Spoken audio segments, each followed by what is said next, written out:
Primary Tourist, Chapter 28.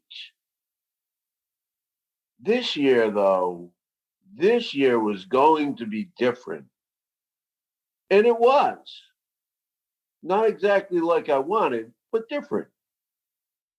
Not better, even, but different.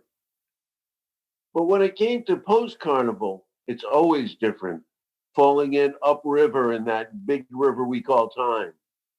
Actually, the carnival itself is always different. The first one was this wonderful carnival, but you soon got the idea that it didn't make a difference if the emperor had clothes or not. He was going to get 4 more years, even if he was naked. The second one was this wonderful spectacle where both sides thought they had an opening, but the country was ready for a change and allowed itself to hope. This one, this one was a monument to the notion that even a third-rate carnival is better than no carnival at all. As afternoon turned to evening this past primary day, I saw a friend from my days as a building guard over at Brown University. In the meantime, she's become a reporter for the Daily News. No tourist, she. Which made me a little self-conscious at the time. But hell, at this point, I'd love to be a tourist. Better a tourist than an inmate at the asylum. All perspective, isn't it? Before too long, Nate bailed to head back up north. Little did I know he had a date with a check engine light that was sturdier than the engine itself, which is never what you want tossed in with your travel plans. Me, Corina, and child headed to the Occupy party. I can't say it was a victory party, but it was definitely not a concession party. It was just, oh, I don't know, a pizza party. The most notable part of the party was that I finally met Vermin. I know this sounds absurd to you, but to me it was like iconic, believe it or not. I mean, I bet the fool with a capital F, not a small f fool. Hell, there are enough of those around, especially this week. Rick Santorum thinks he and I see eye to eye. What a fool. Newt, he actually would rather piss off voters than give Occupy a photo op. Delusional, paranoid fool. Mitt thought money and pandering were invincible. Sad, sad fool. What's sad is how close he was to being right. I don't know about you, but I'd rather be talking to a capital F fool than any of them, except maybe Huntsman. But hell, he was the biggest, smallest F fool of all of them, thinking this party would nominate such a reasonable, decent man. Hell, even I wasn't that big a fool. But I was a big enough fool to want my country to nominate a sensible man to run against a sensible man, even if it meant Obama losing. So, where will you and Rick be going on a honeymoon? You remember I told you about that, sir? About how he proposed marriage to Rick Santorum? Fucking vermin. He's no small F fool. He never answered me. Somehow, just the way he said it, plus the boot on his head, it was just so fucking funny. It's funny just thinking how funny he was. But I didn't break character. To laugh would be to admit I don't believe in any of it, not even the ponies. And worse yet, it would mean I believe the vote for Vermin was a vote completely thrown away. It's never a thrown away vote to vote for a capital F fool. There were other kids there, so Cower had others to play with, which gave Karina the chance to try to make friends with the adults. To try. It never seemed to work for her, sad but true. I just ate pizza and watched as one more carnival wiled away. Word came in that Romney won big, which was unbelievable yet expected, if that makes any sense. I do think, though, that it's significant that he couldn't crack 100,000 votes. What is it Gertrude Stein said? There's no there. She must have been in New Hampshire in 2012. Mitt and the not Romneys trying like hell to be not Obama. That's about as nowhere as it gets. Did you want to ride to Pennacook? Karina asked me. That was a tough question, since I had thought of going to Huntsman's victory party. He was celebrating finishing a real mediocre third. I wish it was better news for him, but wishing it so don't make it so. More to my chagrin, the taxi ride from the party to Pennacook cost about $40. I had the money this time, but I found myself not saying, "Go ahead, leave me be. I'll be chasing the great white." Instead, I said, "Yeah, let's get going." Why? It beats me. What do you think, sir? Is there a rhyme or reason to anything I do, to what anybody does for that matter? What's that? Some people can focus on a task more than others? Yeah, but why do we choose one task instead of another task? Why the great white instead of Miss Right? Do you know what I mean? And when we choose the dream, why do we always shoot the dream down? Most of us, I mean. And why do the others, the elite, well, why are they so dead on? If you know all the answers, sir, my hat's off to you. You'd be the first person I've ever known that knew them. Anyway, on the way home, well, Rod and Eric is home, my home for the month. My mind was trying to grasp one more carnival ending, one more winter continuing. And where's the great white this time? Will I smart it this time by staying up north? I'll start getting my notes together tomorrow as the whole state settles into being just 1 in 50 for another 4 years. Mommy, that man had a boot on his head. He did. And he was the smartest one there. I admit I had no empirical proof or even evidence. So sue me. The funniest one there, Karina corrected. Usually the same thing. Again, I had no evidence, completely uncorroborated. That's true. Sometimes I could get away with it, though. I should have had a life in politics. I guess I have. Guess we all have when you get right down to it. Talk about retail politics. Here we are, she said as she applied the brakes. Ah, I always feel at home here, more than my own apartment, she said as she dropped me off. I know exactly what you mean. Yet my job was to keep her away from here, from home. Everybody's got that place, and that place isn't always home, legally, I mean. In fact, it's a place you should back away from for everybody's good. It feels even worse when you and your daughter have no other home that makes them emotionally homeless. Boy, do I hear that, especially now. Kind of my job for the next month for everybody's good, yada yada, you know the rest. Good night. Thanks. I moved to close the door. What are you up to tomorrow? I didn't know the answer to that question. I didn't know what I wanted to do, and I sure as hell didn't know what to say. Drink coffee at True Brew and start on the great American novel. It was the best I could come up with on short notice. Call or text me when you're done writing, whenever that may be. Right. Let's leave it at that. Meanwhile, in Manchester, John Huntsman was celebrating, right in the middle of a funeral. Only he called it one of 3 tickets out of town.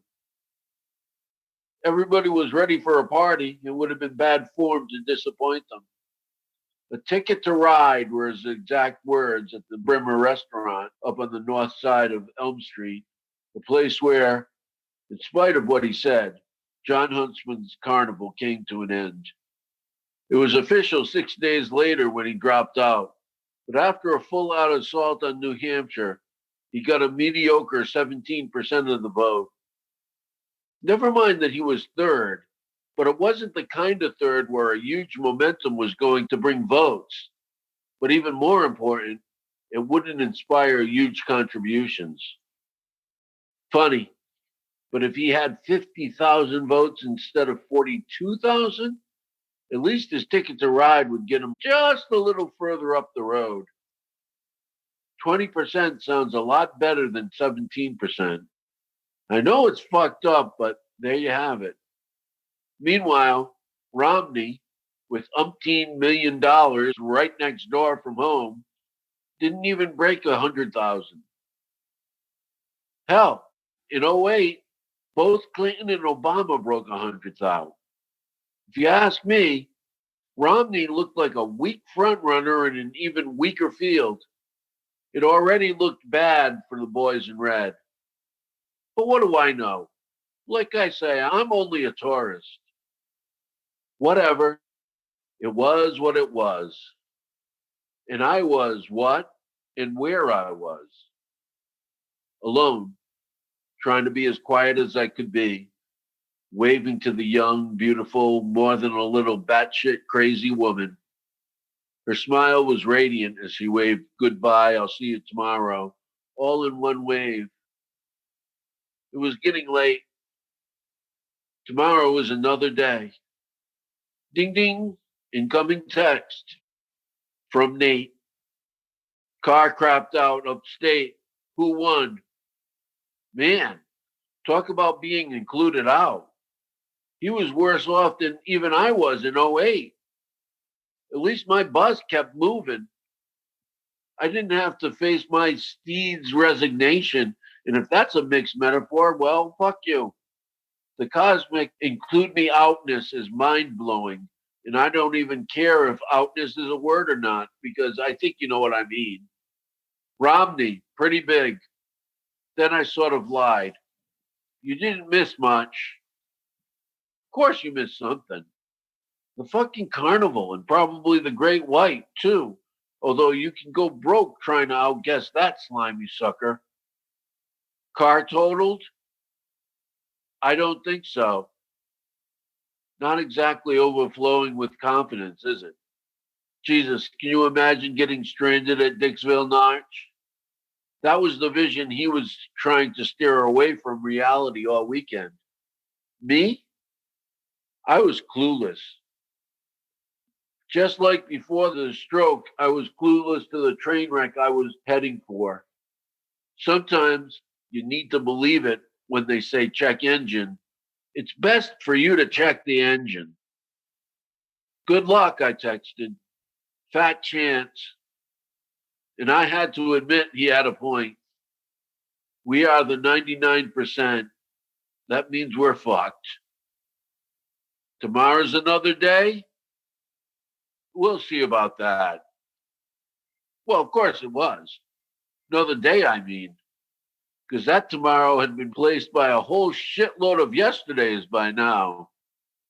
As I recall, that particular tomorrow started like so many others with a hearty breakfast. Do you need a ride? Erica asked me. I guess I do, I answered. On the way up, Karina was the number one topic of conversation. She's really just too much. It's everything, not just her believing in free love. Free love? Does Tim know this? Tim was her husband's name. Still is, I guess. His name, that is, not still her husband. He doesn't seem to care about anything that's not a video game. How's Kara with that? She likes to play the video games. It's the only way to get daddy's attention. God, that's so sad. It is sad watching that child. In her rages. You know how our radio hasn't been working well, right? Yeah. During one of her rages, she threw the radio. Never worked quite right since. What was it about? Attention.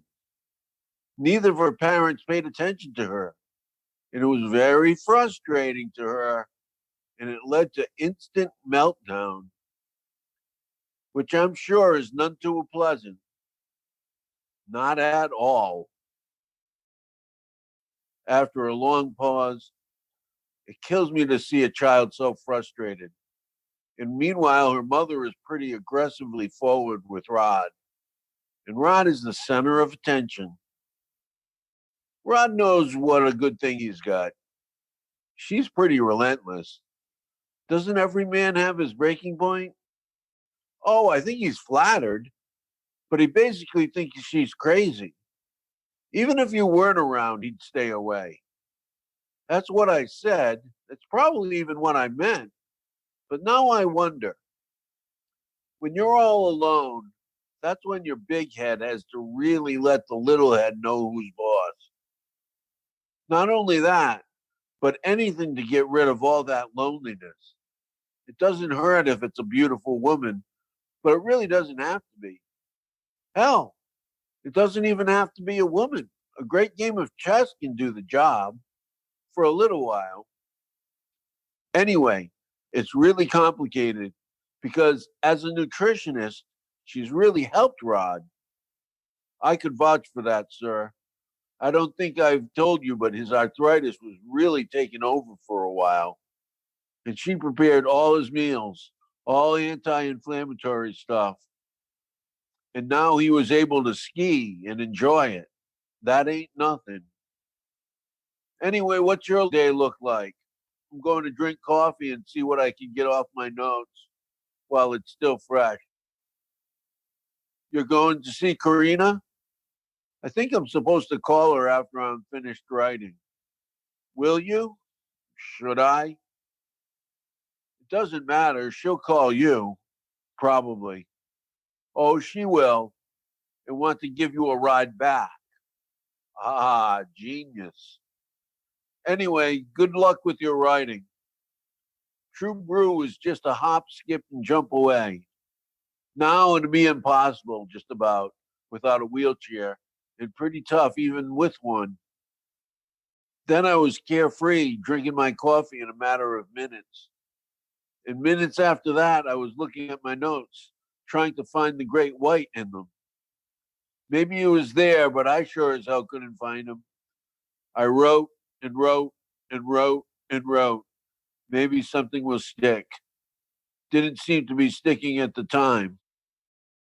Writing, man, it can be either as simple as falling off a log or fucking impossible.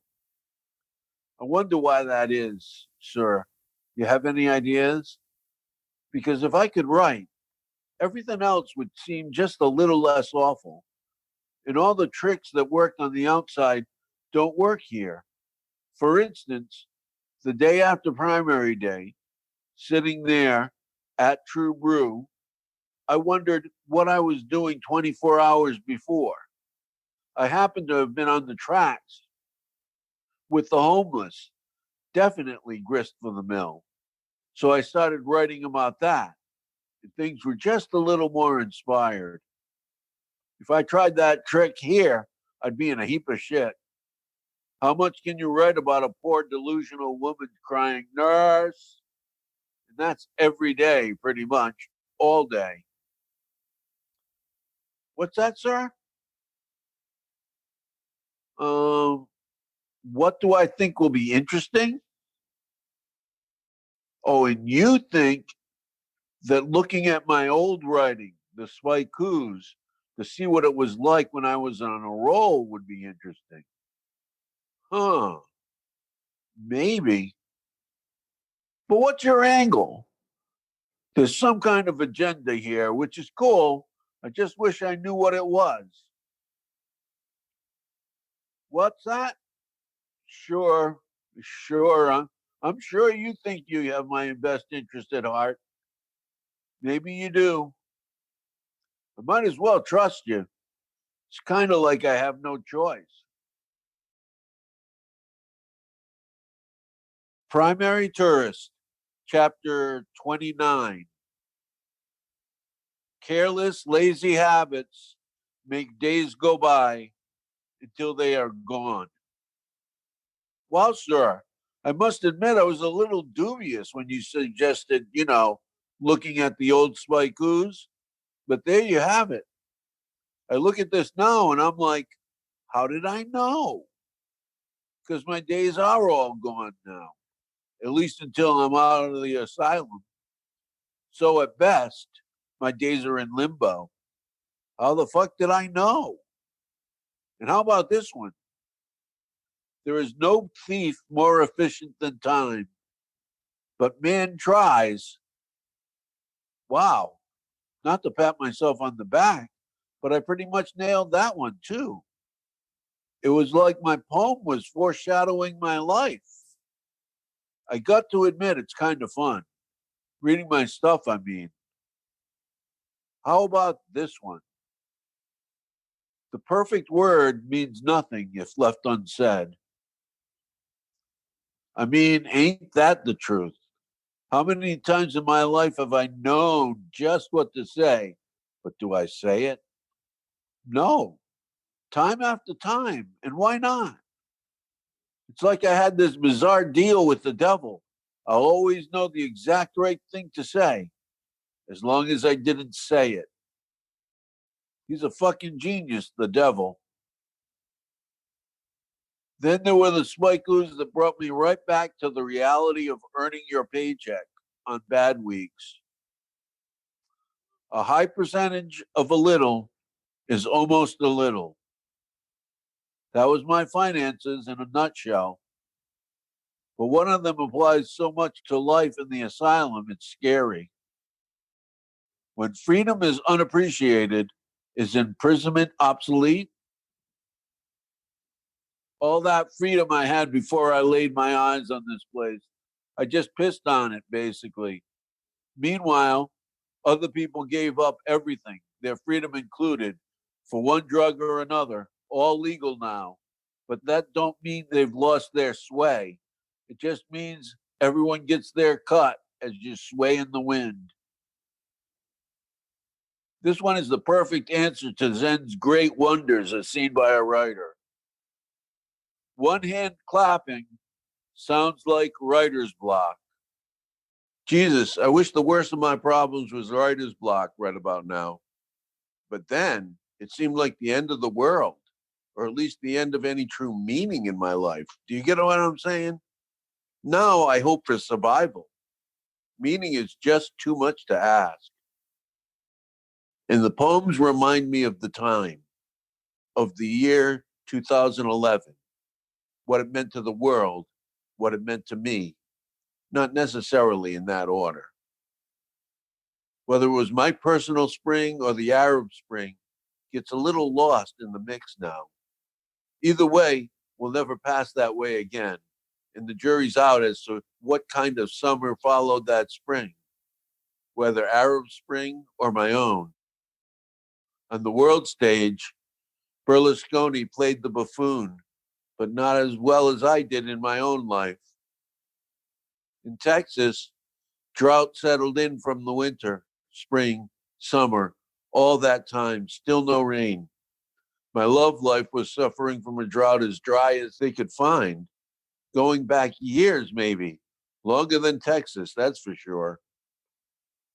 The Dow was heading generally in the right direction, but too many still felt they needed to do some recovering before they felt part of any recovery. Do you know what I mean?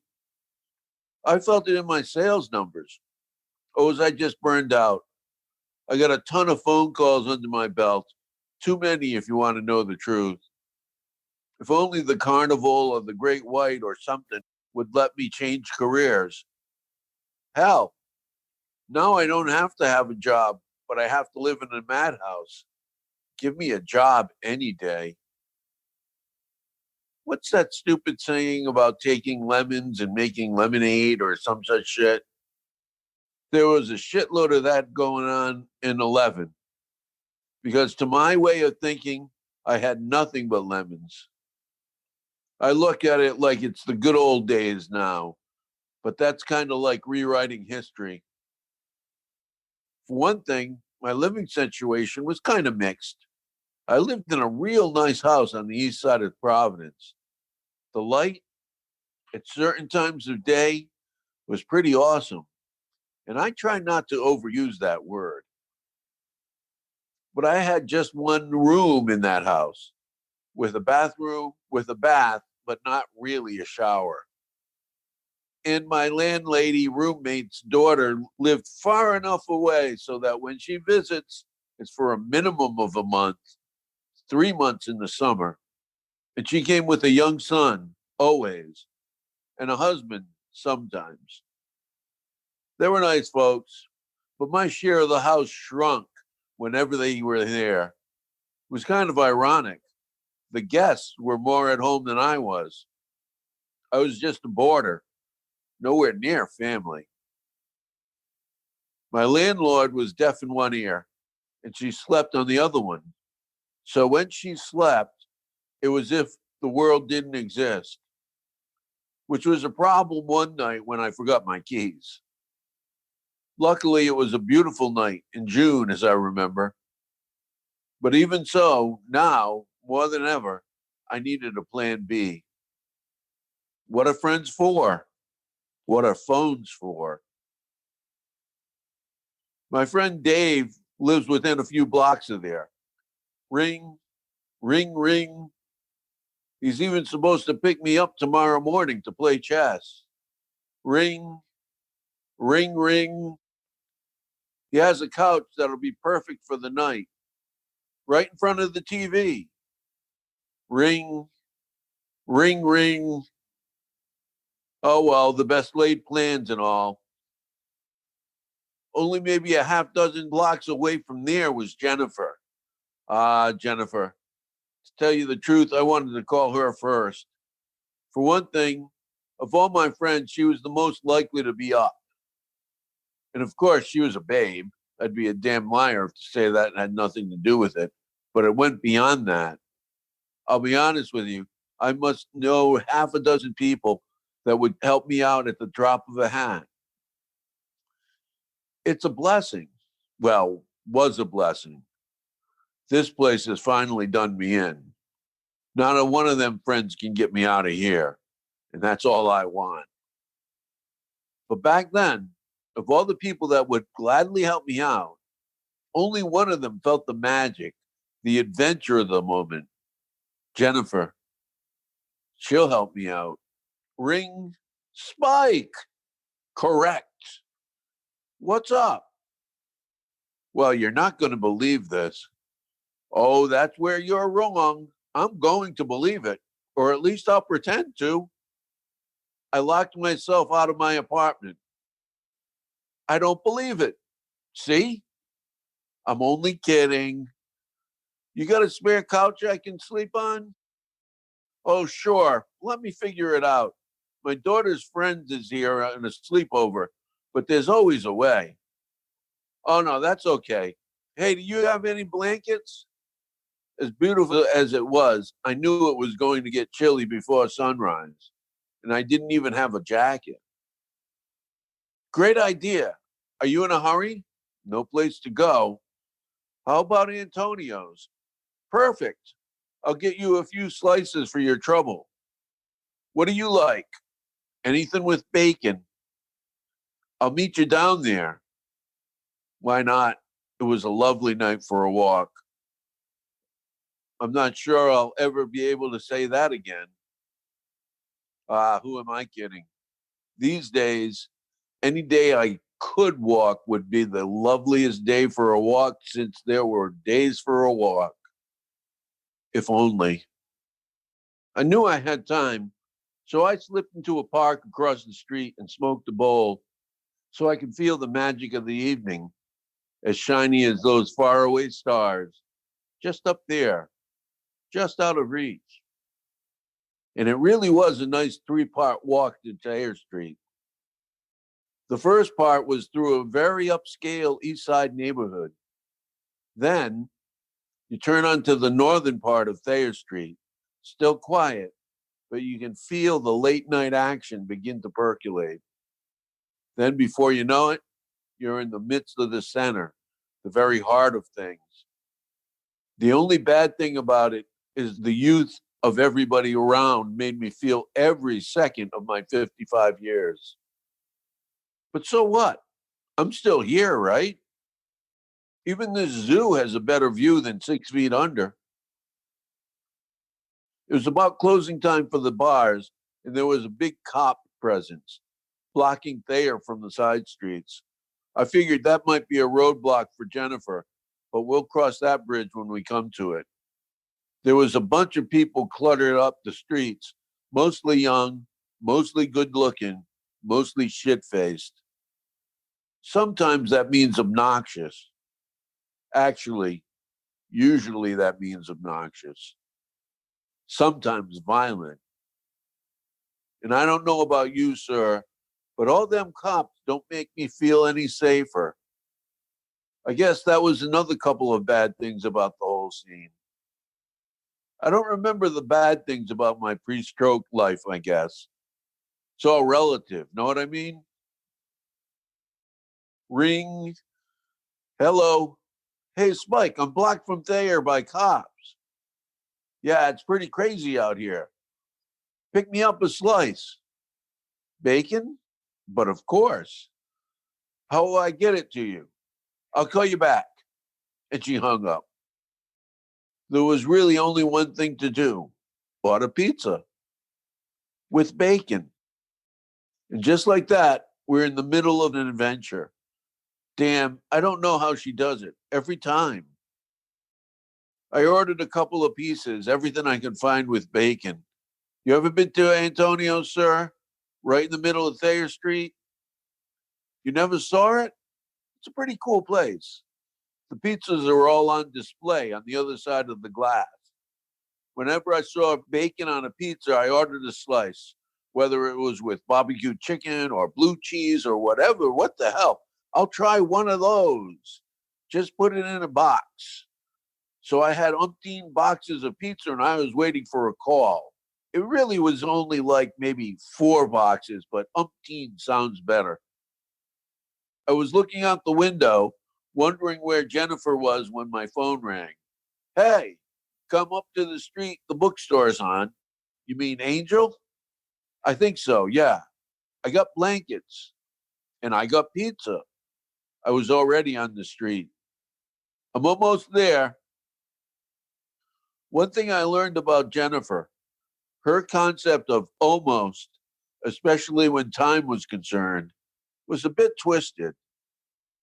It kind of was up to me to find her. I headed toward the brown bookstore. Beep, beep. A familiar, friendly figure started waving real vehemently. Get in. I got in. It seemed to be the flow to go with. I was right on that count, I think. It was kind of hard to tell with Jennifer. I could see, though, that there was a few nice, heavy blankets on the seat. All I could smell was bacon.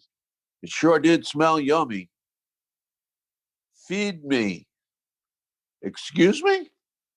You heard me right. I was afraid of that. I mean, I thought it meant more than what she said, or is it less? Feed what exactly? Feed her body? Feed her soul? Feed her head? I shouldn't ask Alice, should I, while she's still small? You know that song, don't you, sir? The Jefferson Airplane? What's that? Oh, shit, that's right. That was before your time. Thanks for reminding me. I'm old. So I grabbed a slice of bacon and chicken, I think it was, and she damn near bit off my fingers. And her hair was running wild as she was chomping. The whole thing was very sensual. Definitely turned me on. Have some. So I had some. It was the most delicious pizza I've had in a long time. What's that? Bacon and blue cheese. Feed me. And I fed her. Why? I'm not sure. I mean, she wasn't driving or anything. Her hands, as I recall, were completely free. She was just playing with me. More accurately, she was toying with me. and displaying what a carnivore she was. Damn, she had sexy incisors. Ah, good. Your blankets are in the back seat. I saw them. They look comfy. You're a lifesaver. Thanks. Glad to help. The time for our little adventure was almost over. It was almost time to face the night alone. Almost alone. The only company I'll have that night was those blankets. Without them, I couldn't keep from shivering. Even with them, I needed the sunshine to completely take the chill away. But anyway, we were talking about my spikes before I went off on a tangent there. Some of them, I have to admit, I don't even get myself now. But some of them walk a fine line between topical and timeless. Meaningful statistics of meaningless activity. I'm sure that poem was inspired by a particular story on NPR, probably on Morning Edition, but it doesn't matter because any political junkie, hell, any sports junkie knows the phenomenon. It's amazing how efficiently they can study all aspects of any race, of any game, because politics is just a game after all, like all the others, and they sure have them all figured out. Everything, that is, except the essence. That is still shrouded in mystery. Here's one, I think it was about Gaddafi or some other lunatic, but boy, do I look at it different now. Madman's long-term plan. Keep acting crazy. Now, if that's not an outline for living in an asylum, I don't know what is. I just wish I had an outline for maintaining sanity, even if I was the only one. Why didn't I write that one? I guess it's just easier to have a plan when you're batshit crazy. It's hard being sane in this world. And there's no blueprint.